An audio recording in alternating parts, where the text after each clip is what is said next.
मेरे डैड पूरा दिन ऑनलाइन रहते हैं, औरतों के साथ फ्लर्ट करते हैं और अपनी बड़ी-बड़ी डींगे हाँकते रहते हैं। उन्होंने पता नहीं कैसे दर्जनों ऑनलाइन गर्लफ्रेंड्स बना ली हैं, लेकिन वो कभी किसी से मिलने के लिए तैयार नहीं होते। जब मैंने कॉलेज शुरू किया तब जाकर मुझे असली सच्चाई पता चली। मेरे डैड अपनी सारी डेटिंग प्रोफाइल्स पर मेरी फोटोज इस्तेमाल कर रहे थे। वो कहते हैं कि उन्हें फिक्र थी कि कहीं मैं बड़ा होकर कोई गर्लफ्रेंड ना ढूंढ पाऊं, इसलिए उन्होंने सोचा कि वो खुद ही मेरे लिए होने वाली बीवियों का प्री स्क्रीन कर लेंगे। अभी मैं क्लास में बैठा हूं और तभी मेरा फोन पागलों की तरह बजने लगता है। एक साथ दर्जनों फ्रेंड रिक्वेस्ट मेरी स्क्रीन पर आ जाती हैं। स्प्रिंग ब्लॉसम मुझे फ्रेंड बनाना चाहती है, रेडी टू फ्लाई मुझे फ्रेंड बनाना चाहती है, यहाँ तक कि विदेशों की गोरी सुंदरियां भी लाइन में है। जैसे ही मेरे डैड उनसे बातें खत्म कर लेते हैं, वो बड़े आराम से उन्हें कह देते हैं कि उन्होंने अपना अकाउंट बदल लिया है और उन सबको मेरे मत्थे मढ़ देते हैं। उनकी प्रोफाइल पिक्चर्स और यूजर नेम्स देखकर ही मैं बता सकता हूं कि ये लड़कियां बहुत अमीर घरों से हैं, एक से एक रईस। इतनी सारी रिच गर्ल्स के बीच घिरने का ख्याल ही मेरे दिमाग में दहशत पैदा कर देता है। मैं अपने डैड को अच्छी तरह जानता हूं। जब वो शेखी बघारना शुरू करते हैं तो उनकी कोई सीमा नहीं होती। अगर सच सामने आया तो मेरा खेल खत्म हो जाएगा। मैं घबराहट में अपना थूक निगलता हूं और तभी अचानक मेरे दिमाग में एक कोल्ड नोटिफिकेशन गूंजता है। कॉन्ग्रेचुलेशंस प्लेयर, आपने सफलतापूर्वक फादर ब्लफ सन प्रॉफिट सिस्टम को बाइंड कर लिया है। आपके पिता ने जो भी झूठ या डींगे हाकी हैं, एक बार प्लेयर द्वारा उन्हें स्वीकार करने के बाद वे हकीकत बन जाएंगी। ये सिस्टम प्लेयर को चमकने और हर मोड़ पर प्यार पाने में मदद करेगा। मैं खुशी से फूला नहीं समा रहा। ये परफेक्ट है। मेरे डैड के बोले हुए सारे झूठ अब काम आ सकते हैं। मैं फ्रेंड रिक्वेस्ट्स खोलता हूं। करीना नाम की एक लड़की मुझे मैसेज भेजती है। मैं फ्रांस से आई एक एक्सचेंज स्टूडेंट हूं। मुझे ड्रैगन नेशन का ही बॉयफ्रेंड चाहिए, लेकिन उसे फ्रेंच बोलने में फ्लुएंट होना होगा। तुमने मुझसे कहा था कि तुम्हारी फ्रेंच C2 लेवल की है। क्या ये सच है? मेरे डैड ने उससे जो कहा था उसे सोचकर ही मुझे शर्मा रही है। उनमें इतनी हिम्मत कहाँ से आई? लेकिन तभी मुझे सिस्टम की याद आती है। मेरा कॉन्फिडेंस आसमान छूने लगता है। मैं तुरंत जवाब देता हूँ, हाँ बिल्कुल, मेरी फ्रेंच वाकई C2 मास्टरी लेवल की है। अचानक सिस्टम से आवाज आती है, डिंग, आपके पिता की डींग अब हकीकत बन चुकी है। कंग्रेचुलेशंस प्लेयर, आपने C2 फ्रेंच मास्टरी हासिल कर ली है। जैसे ही ये खत्म होता है, ज्ञान का एक सैलाब मेरे दिमाग में उमड़ पड़ता है। वो फ्रेंच शब्द जो पहले पुराने खंडहरों के लिखावट जैसे लगते थे, अब एक नज़र में समझ आ रहे हैं। उन्हें पढ़ना अपनी मातृभाषा पढ़ने जैसा लग रहा है। तभी मेरे फोन पर एक नया मैसेज बजता है, हे हैंडसम, मैं तुम्हारे स्कूल गेट पर पहुंच गई हूं। जब तुम्हारी क्लास खत्म हो जाए तो बाहर आ जाना। मेरे चेहरे पर हवाइयां उड़ने लगती हैं। क्या? अब मैं क्या करूं? ये स्प्रिंग ब्लॉसम अचानक मेरे स्कूल कैसे आ गई? क्या मेरे डैड ने सच में उसे बता दिया कि मैं किस कॉलेज में पढ़ता हूं? ये सब तो सिर्फ ऑनलाइन होना चाहिए था। असल जिंदगी में मिलने की बात किसने की थी? वो बार बार टेक्स्ट कर रही है, हैंडसम तुम जवाब क्यों नहीं दे रहे? क्या तुम अब मुझसे मिलना नहीं चाहते? मैं अपने फोन को देखता हूं और एक बेबस आह भरता हूं। मैं अभी क्लास में हूं, ये सही वक्त नहीं है। एक और क्लास बची है, फिर मैं फ्री हूं। मैं उसके बाद तुमसे मिलने आऊंगा। तभी मेरे बगल वाला लड़का मुझे कोहनी मारता है, भाई टीचर तुम्हें बुला रहे हैं। क्या तुम बोर्ड पर लिखे इस फॉरेन टेक्स्ट को ट्रांसलेट कर सकते हो? मैं पूरे आत्मविश्वास के साथ खड़ा होता हूं। हाँ, मैं कर सकता हूं। मैं सामने जाता हूं और चौक उठाता हूं। मैं बोर्ड पर एकदम परफेक्ट जवाब लिख देता हूं। मेरे फ्लॉलेस टेंसेस और ग्रामर को देखकर दंग रह जाते हैं। एक क्लासमेट धीरे से फुसफुसाता है, हो ही नहीं सकता कि उसने सही लिखा हो, पक्का गलत होगा। प्रोफेसर का चेहरा तो देखो। लेकिन टीचर सिर्फ हैरान नहीं थीं, वो सदमे में थीं। ये फ्रेंच प्रोफेसर का एक रैंडम सवाल था और ईथन ने उसका एक एक हिस्सा सही लिखा था। उनके चेहरे पर अविश्वास था। आज से ईथन मेरी क्लास में जो चाहे करने के लिए आज़ाद है। उसे मेरा कोई भी असाइनमेंट पूरा करने की ज़रूरत नहीं है। पूरी क्लास सन है। क्या वाकई इसे ये सब आता है? मुझे लगा था कि ये बस दिखावा कर रहा है, लेकिन ये तो असली निकला। मुझे तो एक शब्द समझ नहीं आ रहा है कि ये प्रोफेसर से क्या कह रहा है। ये तो बहुत ही एडवांस्ड ग्रामर है, हमारे लेवल से कहीं ऊपर। जो चाहे करने की आज़ादी का मतलब है कि वो जब चाहे आए, जब चाहे ना आए। ये सब उसके मूड पर निर्भर करता है। क्लास के बाद स्टूडेंट्स के बीच कानाफूसी शुरू हो जाती है। आज फ्रेंच क्लास में ईथन ने तो कमाल कर दिया। उसकी फ्रेंच कितनी कमाल की है। लूना, क्या तुमने एक बार नहीं कहा था कि ईथन काफी समय से तुम्हारे पीछे पड़ा था? तुम्हें क्या लगता है उसने ये फ्रेंच सिर्फ तुम्हारे लिए सीखी है? लूना का दिमाग पुरानी यादों में खो जाता है। ईथन सालों तक मुझ पर मरता था, यहां तक कि उसने देश की टॉप यूनिवर्सिटी में जाने का मौका भी छोड़ दिया और जानबूझकर मेरे पीछे इसी स्कूल में आ गया। लेकिन कॉलेज शुरू होने के बाद वो अचानक बदल गया। उसने मेरे पीछे घूमना बंद कर दिया। त्योहारों या खास मौकों पर अब कोई गिफ्ट्स नहीं मिलते। मुझे लगा उसने हार मान ली है। वो बस दिखावा कर रहा है। उसने जानबूझकर अपनी फ्रेंच को इस हद तक सुधारा ताकि मेरा ध्यान खींच सके। कितना बचपना है। मैं उसे बाद में मैसेज करके सब साफ कर दूंगी। उसे ये बेवकूफ़ी भरी हरकतें बंद करनी होंगी। इधर सीन बदलता है। मैं सवारी का इंतजार कर रहा हूं। क्या वो फ्रेंच प्रोडिजी नहीं है? ऐसा लग रहा है जैसे वो जल्दी में है। जब हम उससे मिल ही गए हैं तो चलो सब अभी साफ कर देते हैं। लेकिन मुझे अंदाजा भी नहीं है कि क्या होने वाला है। क्या मैं आपकी कोई मदद कर सकता हूं? आसपास के स्टूडेंट्स को कुछ ड्रामा होने की भनक लगती है और वो भीड़ लगा लेते हैं। लूना कहती है कि उसे मुझसे कुछ कहना है। मैं चाहती हूं कि आज के बाद तुम मेरे लिए ऐसी अजीब हरकतें करना बंद कर दो, जैसे आज फ्रेंच क्लास में किया। मैं जानती हूं तुमने ये सब सिर्फ मेरा ध्यान खींचने के लिए किया था, लेकिन मेरे मन में तुम्हारे लिए कोई फीलिंग्स नहीं है। हम एक दूसरे के लिए सही नहीं हैं। मुझे उम्मीद है कि तुम समझदार बनोगे और अपनी एनर्जी मुझ पर बर्बाद करना बंद करोगे। अरे रुको जरा। किसने कहा कि मैंने तुम्हें फ्रेंच सीखी? मेरा दोस्त भागता हुआ आता है। भाई, मेरे दोस्त ने तुम्हारे लिए फ्रेंच नहीं सीखी है। सीधा इनकार सुनकर लूना सन रह जाती है। उसने अभी अभी एक फ्रेंच एक्सचेंज स्टूडेंट को डेट करना शुरू किया है। इसीलिए वो पढ़ाई कर रहा था। मैंने क्लास के दौरान उनके मैसेजेस देखे थे। लूना को झटका लगता है, लेकिन वो पीछे हटने के लिए बहुत घमंडी है। उसे शक है कि ये बस एक बहाना है। कौन से मैसेजेस? मुझे तो ये बस एक मनगढ़ंत कहानी लग रही है। वो सालों तक लूना के पीछे पड़ा रहा। कौन यकीन करेगा कि अचानक उसकी कोई गर्लफ्रेंड बन गई? अगर हिम्मत है तो दोबारा वही बात कहो। तनाव बढ़ जाता है। ऐसा लगता है जैसे लड़ाई होने वाली है। मैं अपने दोस्त को रोकने के लिए हाथ उठाता हूं, इससे पहले कि बात बिगड़ जाए। तभी एक लग्जरी कार आकर ठीक मेरे सामने रुकती है। हे भगवान, क्या वो फेरारी है? उस मॉडल की कीमत 10 मिलियन से ज्यादा है। ये कौन है? हे ईथन, इंतजार कराने के लिए माफी चाहती हूं। मैं स्प्रिंग ब्लॉसम हूं। आखिरकार तुमसे मिलकर बहुत अच्छा लगा। मैं खुद भी सदमे में हूं। ये स्प्रिंग ब्लॉसम है। ये तो बला की खूबसूरत है। भीड़ में फुसफुसाहट फैल जाती है। ओह माय गॉड बेब, आज तुम इतनी देर से बाहर क्यों आए? मुझे बहुत भूख लगी है। चलो खाना खाने चलते हैं। जरूर, चलो। बेब, क्या तुम मुझे स्पाइसी हॉट पॉट खिलाने ले जा सकते हो? बिल्कुल, चलो उसी स्ट्रीट स्टॉल पर चलते हैं जहां हम हमेशा जाते हैं। बेब, तुम सबसे अच्छे हो। और इसके साथ ही वो मुझे लेकर वहां से निकल जाती है। ये अभी क्या हुआ? फरारी वाली लड़की ईथन की गर्लफ्रेंड है और बातों से तो ऐसा लग रहा है जैसे वो रोज उसे लेने यहां आती है। हमने कभी ध्यान ही नहीं दिया। तो बात यह है, लूना की आंखों में आंसू भर आते हैं।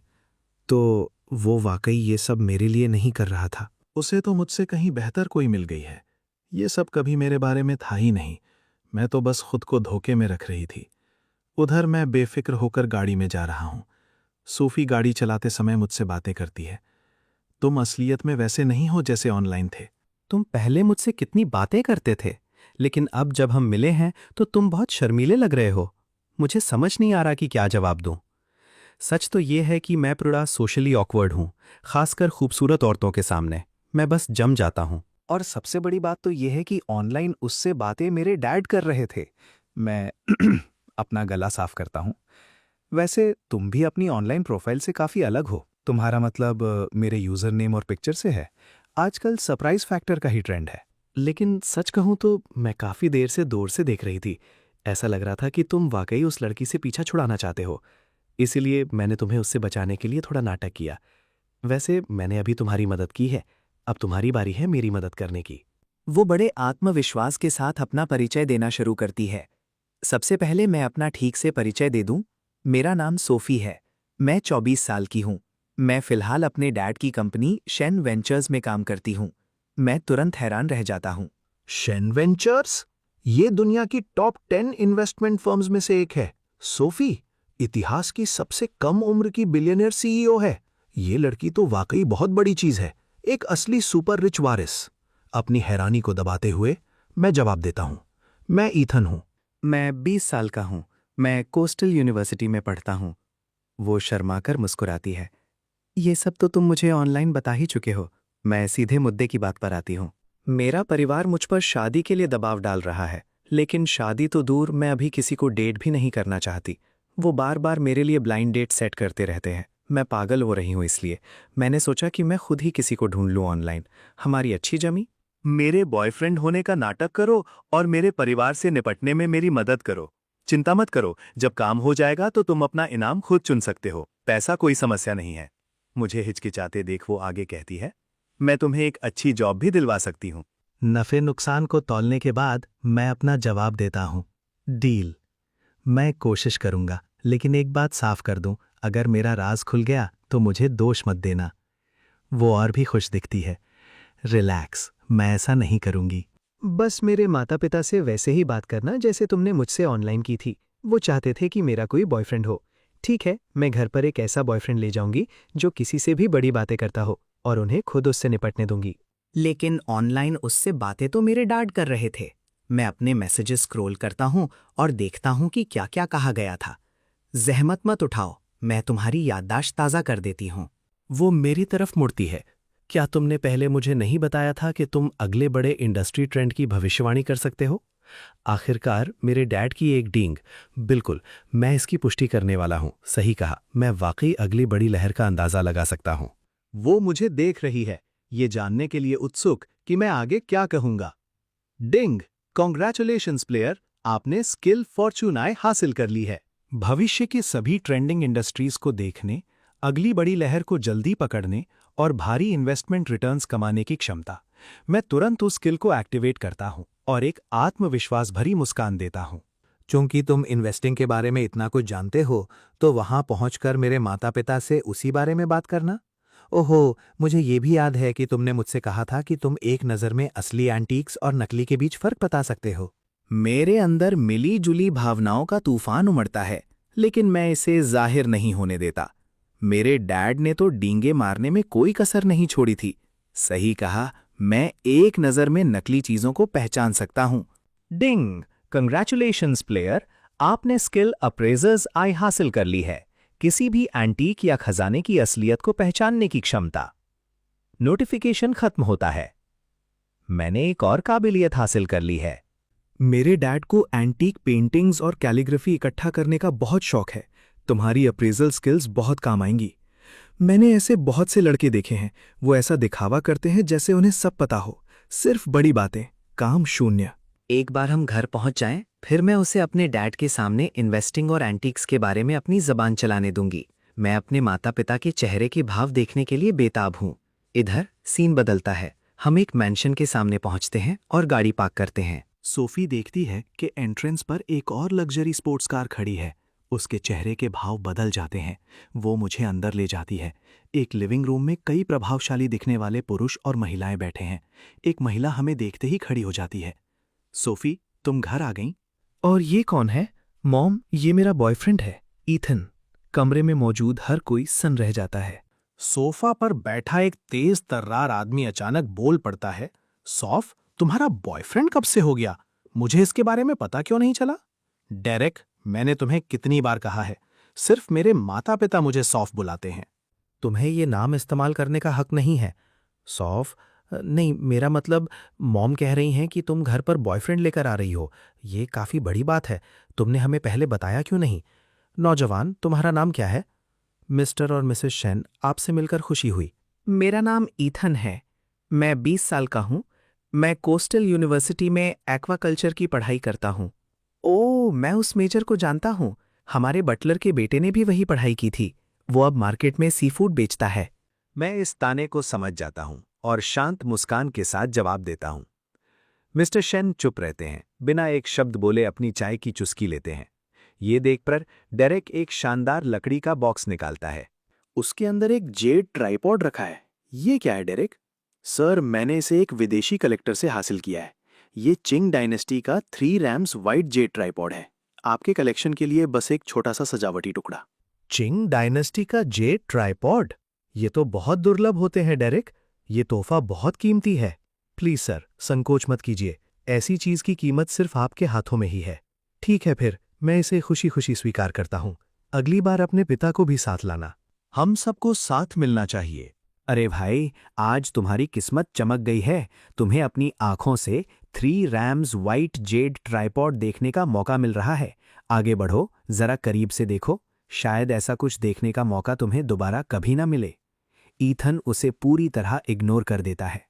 अब समय है अप्रेजर्स आय को आजमाने का। ईथन सोचता है, ठीक है फिर, मैं आपकी इस दरियादिली का फायदा उठाता हूं और इस ट्रेजर को करीब से देखता हूं। ईथन उस ट्राइपॉड को अपने हाथों में लेता है, उसे बारीकी से देखता है और कहता है, ये चिंग डायनेस्टी का नहीं लग रहा, शायद ये कोई मॉडर्न रेप्लिका है।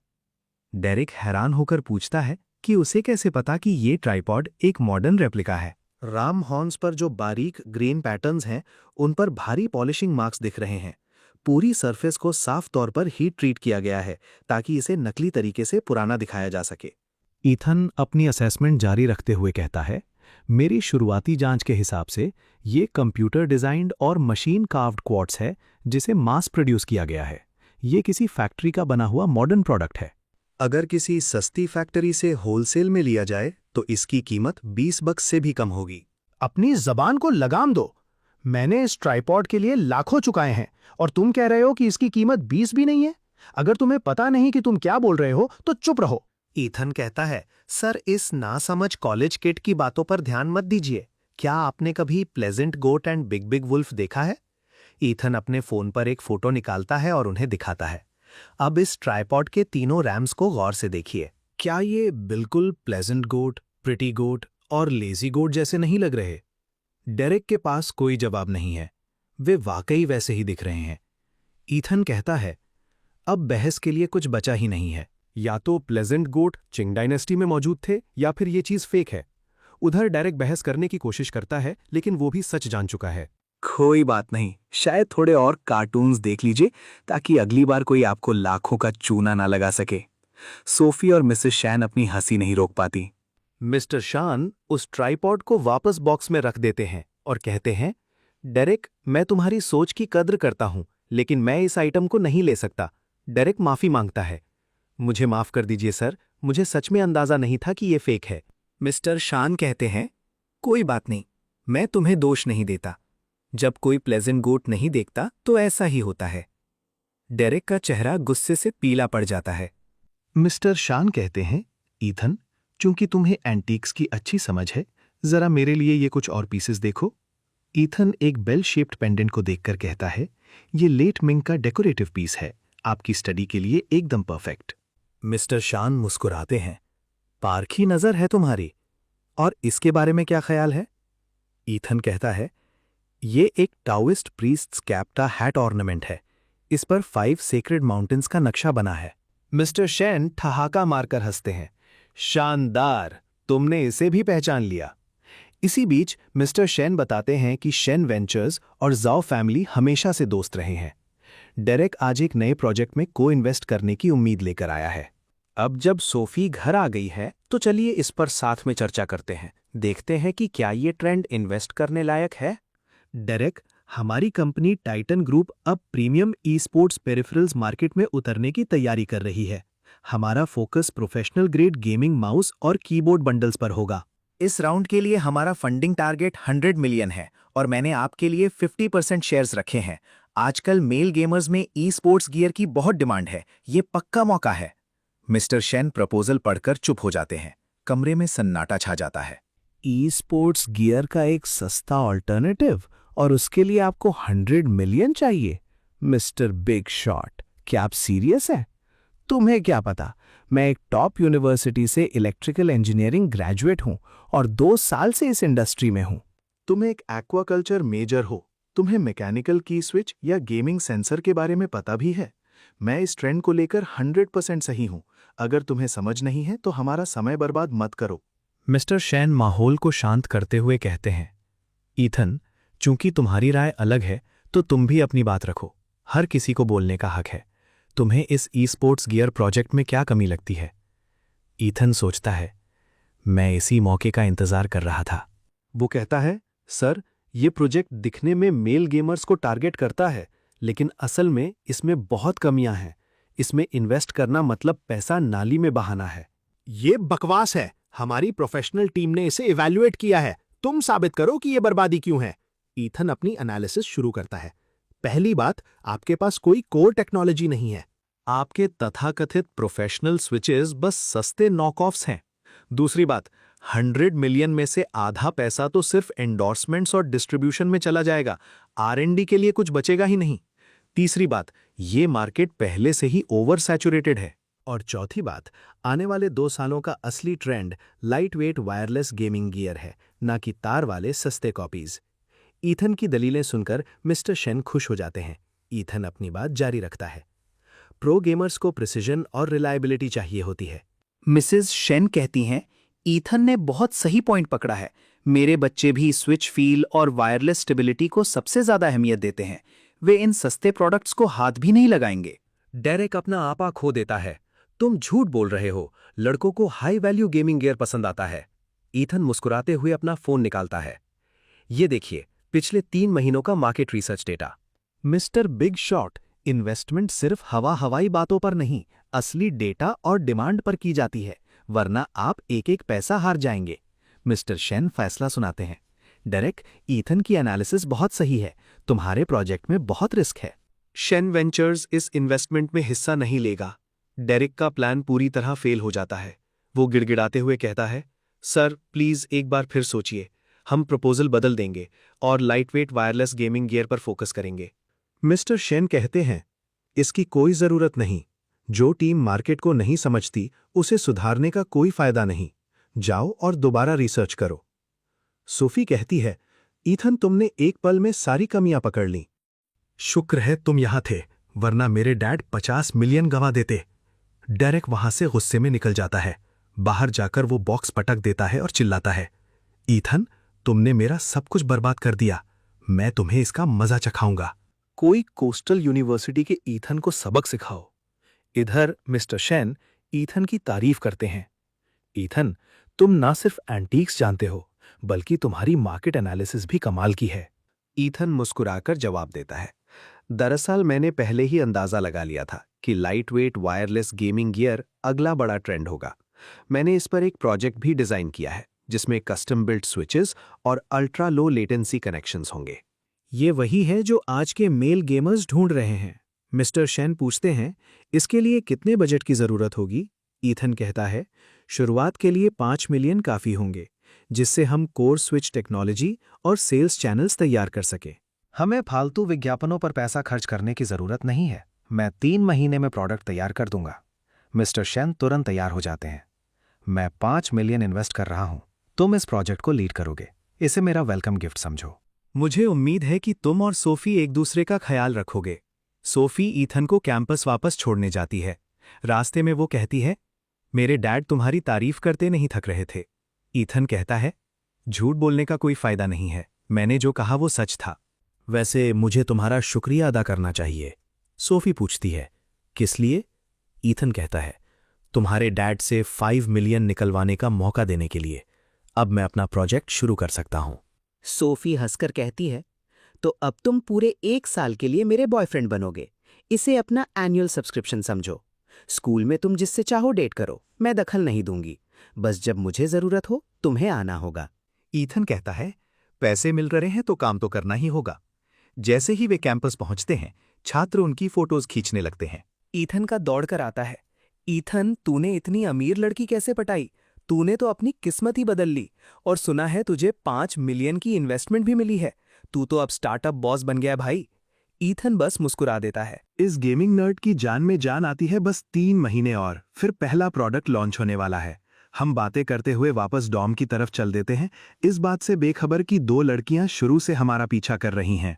तो फरारी वाली वो लड़की ईथन के लिए बस एक बहन जैसी है, और वो फ्रेंच एक्सचेंज स्टूडेंट सिर्फ एक ऑनलाइन फ्रेंड है। इसका मतलब ईथन अभी भी सिंगल है। उधर लूना अपने बिस्तर पर लेटी ईथन के साथ बिताई पुरानी यादों में खोई हुई है। उसकी आंखों से आंसू बह रहे हैं, लेकिन जैसे ही उसे सच पता चलता है, उसका मूड तुरंत बदल जाता है। तो ये बात है, अब मैं चैन से सो सकती हूं। कोई फ्रेंच एक्सचेंज स्टूडेंट? पक्का, बस ऑनलाइन चैटिंग होगी। मुझे लगता है वो ये सब जानबूझकर कर रहा है। वो तुम्हें जेलस महसूस कराना चाहता है और एक अर्जेंसी पैदा करना चाहता है ताकि तुम उसके साथ रहने के लिए मान जाओ। ऐसे लड़के बहुत इमेच्योर होते हैं, बिल्कुल क्लाउन की तरह। लूना, मुझे लगता है तुम्हें उससे बात करके सब क्लियर कर लेना चाहिए। लेकिन आज की उस शर्मिंदगी को याद करके उसका प्राइड उसे गवाही नहीं देता। देर रात जब उसके रूममेट सो जाते हैं, वो अपना फोन उठाती है और आखिरकार ईथन को मैसेज करने का फैसला करती है। वो एक पूरा ऐसे जैसा लंबा मैसेज लिखती है और सेंड दबाती है, लेकिन तभी एक नोटिस आता है कि फ्रेंड वेरिफिकेशन जरूरी है। उसने उसे डिलीट कर दिया है। ये देखकर वो गुस्से में रोने लगती है और एकदम बेबस हो जाती है। इधर मैं बिस्तर पर लेटा एक के बाद एक मैसेजेस का जवाब दे रहा हूं। तभी सरीना सॉन्ग का एक चैट नोटिफिकेशन आता है। वो नाम देखते ही मैं दंग रह जाता हूं। सरीना सॉन्ग ने एक एक्ट्रेस के तौर पर शुरुआत की थी और आज वो हाई सोसाइटी की एक आइकन बन चुकी है। वो जहां भी जाती है, सबकी निगाहें उसी पर टिक जाती हैं। आखिर वो मुझे मैसेज क्यों कर रही है? ईथन, तुम्हारे डैड ने बताया कि तुम एक कमाल के एक्टर हो। उन्होंने कहा कि डायरेक्टर लू, जो ड्रैगन नेशन के सबसे बड़े डायरेक्टर हैं, उन्होंने भी एक बार तुमसे मिन्नतें की थीं। फिर वो मुझे अपने एक नए टीवी ड्रामा के ऑडिशन के लिए बुलाती है, जिसकी वो प्रोड्यूसर है। मैं उस मैसेज को बस देखता रह जाता हूं। इससे पहले कि मैं कुछ कह पाता, वो कल के ऑडिशन का टाइम और लोकेशन भेज देती है। ये सब देखकर मुझे चक्कर आने लगते हैं। जब मेरी आंख खुलती है तो मुझे लगता है कि ये सब एक सपना था। लेकिन जैसे ही मैं उठता हूं, सिस्टम मुझे एक नई एबिलिटी देता है, मेथड एक्टर। किसी भी किरदार के इमोशंस को सटीक तरीके से कंट्रोल करने और उसकी रूह को पकड़ने की काबिलियत। जैसे ही ये स्किल एक्टिवेट होती है, एक्टिंग का सारा ज्ञान मेरे दिमाग में बस जाता है। अब वो ऑडिशन सीन्स मेरे लिए बाएं हाथ का खेल है। अगली सुबह मैं लोकेशन पर पहुंचता हूं। वहां ऑडिशन देने वालों की भारी भीड़ लगी है। क्रू से लेकर एक्टर्स तक हर कोई इस प्रोडक्शन को परफेक्ट बनाने के लिए जी जान से लगा है। भीड़ में खोया हुआ, मुझे समझ नहीं आ रहा कि कहाँ जाना है। उसने मुझे बुलाया तो था, लेकिन ये नहीं बताया कि चेक इन कहाँ करना है। मैं एक गहरी सांस लेता हूँ और एक स्क्रिप्ट सुपरवाइजर के पास जाता हूँ, जो फ्री लग रहा है। एक्सक्यूज मी, ऑडिशन रूम कहाँ है? और तुम कौन हो? मैं ईथन हूँ, शेनयान के रोल के ऑडिशन के लिए आया हूँ। वो मेरी तरफ देखता है। अच्छा, तो तुम वो हो। इस रास्ते से सीधे जाकर लेफ्ट मुड़ जाना। वहां Frost of the forbidden city audition room का बोर्ड लगा होगा। बस अंदर जाकर वेट करो। वो मुझे एक टेम्पररी पास देता है और अपने काम में लग जाता है। सब लोग अपनी रफ्तार बढ़ाओ। मैं अपने हाथ में मौजूद पास को देखता हूं और ऑडिशन रूम की तरफ चल देता है। शक्ल से तो ठीक ठाक है, पर लगता नहीं कि इसे एक्टिंग आती होगी। पक्का किसी की सिफारिश से आया होगा। सरीना सॉन्ग ने ऐसे एमेच्योर को ऑडिशन के लिए क्यों बुलाया? सीन बदलता है। मुझे आखिरकार ऑडिशन रूम मिल जाता है और मैं दरवाजा खोलकर अंदर जाता हूं। अंदर क्रू के लोग सब सेट करने में बिजी हैं। एक गहरी सांस लेकर मैं अंदर कदम रखता हूं। वहां के माहौल को समझने के बाद मैं इंतजार करने वाली जगह पर जाकर बैठ जाता हूं। मैं अपना बैग रखता हूं और अपनी तैयारी शुरू कर देता है। Good morning sir. Good morning Serena. अचानक कुछ आवाजें मेरी तैयारी में खलल डालती हैं। मैं शोर की तरफ देखता हूं। दरवाजा खुलता है और कई प्रोडक्शन एग्जीक्यूटिव्स अंदर आते हैं। डायरेक्टर लिन, प्रोड्यूसर जांग और स्क्रीन राइटर चेन। और वो, जिसे किसी पहचान की जरूरत नहीं, वो कमरे की सबसे चमकती हुई शख्सियत है। हेलो एवरीवन, मैं ईथन हूं। मैं शेनयान के ऑडिशन के लिए आया हूं। मेरी नजरें सरीना से मिलती हैं और हम बिना कुछ कहे एक दूसरे का अभिवादन करते हैं। आज के ऑडिशन में मैं तुम्हारी सीन पार्टनर बनूंगी। रिलैक्स ईथन, आज हम बस ये देखना चाहते हैं कि तुम इस कैरेक्टर को कितना महसूस करते हो। तुमने स्क्रिप्ट और ऑडिशन सीन्स पढ़ लिए हैं ना? जी, पढ़ लिए हैं। बहुत अच्छे। ल्यू, इसे ऑडिशन सीन्स दिखाओ ताकि ये एक बार और देख ले। ईथन, 2 सीन्स हैं। पहला सीन शेनयान और फीमेल लीड सूनिंग श्रॉन्ग की पहली मुलाकात है। ये काफी हल्का फुल्का सीन है, जिसमें शेनयान की बेबाक शख्सियत दिखती है। दूसरा सीन तब का है जब शेनयान को पता चलता है कि सूनिंग श्रॉन्ग अब एम्परर की कंसॉर्ट बन चुकी है। दोनों एक महल के रास्ते पर मिलते हैं। इसमें इमोशंस की कई परतें हैं और ये काफी मुश्किल है। तुम्हारे पास तैयारी के लिए 10 मिनट है। कोई एक सीन चुनो। मैं दूसरा वाला करूंगा। वहां सन्नाटा छा जाता है। हर कोई मेरे फैसले से हैरान है, लेकिन फिर उनकी हैरानी तारीफ में बदल जाती है। काफी हिम्मत वाला फैसला है वो। दूसरा सीन बहुत मुश्किल है। बड़े बड़े प्रोफेशनल एक्टर्स भी उसे करने से कतराते हैं और एक एमेच्योर ने इसे चुना। मैं प्रभावित हूं। लेकिन तभी दरवाजा जोर से खुलता है। एक स्टाफ मेंबर दौड़ते हुए आता है और प्रोड्यूसर के कान में कुछ कहता है। कुछ ही पल में कई रसूखदार लोग अंदर आते हैं। जाहिर है वो यहाँ रंग में भंग डालने आए हैं। डायरेक्टर लिन, सरीना, इस दखलंदाजी के लिए माफी चाहता हूं। हमें आने में थोड़ी देर हो गई। मैंने सुना शेन यान के रोल के लिए अभी भी ऑडिशन चल रहे हैं, तो मैं अपने लड़के इयन को तुरंत यहाँ ले आया। जैसा कि आप जानते हैं, जिस एक्टर को पहले चुना गया था वो हमारी कॉस्मो एंटरटेनमेंट से था। उसकी चोट की वजह से वो शूट नहीं कर पाएगा। हमारी कंपनी को इस बात का बहुत दुख है। इतना बड़ा प्रोडक्शन, इतना बड़ा रोल, हम शेड्यूल तो नहीं रोक सकते ना। इसीलिए हमने आपस में बात की, और चाहे लुक्स हो, एक्टिंग हो या स्टार पावर, ईएनएस रोल के लिए परफेक्ट है। इसलिए मैं उसे सीधा यहाँ ले आया। डायरेक्टर सन लगातार ईएन की तारीफों के पुल बांधे जा रहे हैं। मैं एक गहरी सांस लेता हूं और खुद से कहता हूं कि इससे कोई फर्क नहीं पड़ता। डायरेक्टर सन, आपकी मेहरबानी है, लेकिन शेनयान के रोल के लिए हमें पहले ही एक काबिल उम्मीदवार मिल चुका है। सर, ऐसा करते हैं ना, जब मिस्टर लिन यहाँ आ ही गए हैं तो उन्हें खाली हाथ भेजना ठीक नहीं होगा। क्यों ना इयन और ये लड़का दोनों ही ऑडिशन सीन परफॉर्म करें। जो बेहतर होगा वो सबके सामने आ जाएगा। इससे आपको चुनने में भी आसानी होगी, है ना? हुनर को फैसला करने देना ही सबसे सही तरीका है। वो एक दूसरे को देखकर सिर हिलाते हैं। साफ है कि वो पूरी तैयारी से आए हैं। एक मामूली इंसान से उन्हें कोई खतरा नहीं लगता। इयन एक घमंडी मुस्कान देता है। सर, आप गलत समझ रहे हैं। मैं यहाँ कोई परेशानी खड़ी करने नहीं आया। मुझे बस लगता है कि इतने अच्छे रोल के लिए ऐसा एक्टर चाहिए जो इसे बखूबी निभा सके। एक गलत फैसला पूरे शो को बर्बाद कर सकता है। क्या आप सहमत नहीं हैं? डायरेक्टर लिन, सरीना, मेरा नाम इयन है। मैं वाकई शनयान का किरदार निभाना चाहता हूँ। मुझे आपके मार्गदर्शन का इंतजार रहेगा। डायरेक्टर लिन आह भरते हैं। ठीक है, जब डायरेक्टर सन इतना कह रहे हैं तो हम कायदे से ही चलेंगे। तुम दोनों तैयार हो जाओ। तुम दोनों दूसरा सीन परफॉर्म करोगे। जो बेहतर होगा रोल उसे मिलेगा। तुम्हारे पास 20 मिनट हैं। 20 मिनट पलक झपकते ही बीत जाते हैं। इयन अपने कपड़े ठीक करता है और पूरे आत्मविश्वास के साथ आगे आता है। डायरेक्टर लिन, सरीना, मैं तैयार हूं। सरीना खड़ी होती है और उसकी सीन पार्टनर बनने के लिए आगे आती है। एक पल में वो अपने किरदार में डूब जाती है। एक्शन। कंसॉर्ट सू, बहुत वक्त बीत गया। शेनयान, तुम महल में क्यों रुके हो? एम्परर के गार्ड क्यों बने हुए हो? तुम जा सकते थे। अपनी मर्जी की जिंदगी जी सकते थे। कंसोर्ट सू, कुछ चीजें हमारे हाथ में नहीं होती। हम हमेशा अपनी मर्जी नहीं चला सकते। मैं शन परिवार का बेटा हूं। मैं अपने खानदान को नहीं छोड़ सकता। अब आप एम्परर की हैं और मैं महज उनका एक सेवक। हमारे बीच अब कुछ नहीं हो सकता, अब और नहीं।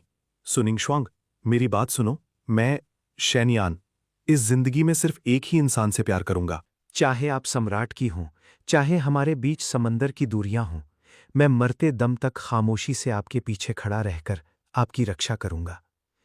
तुम अपने साथ ऐसा क्यों कर रहे हो? मैं इसके काबिल नहीं हूं। इयन कुछ नहीं कहता।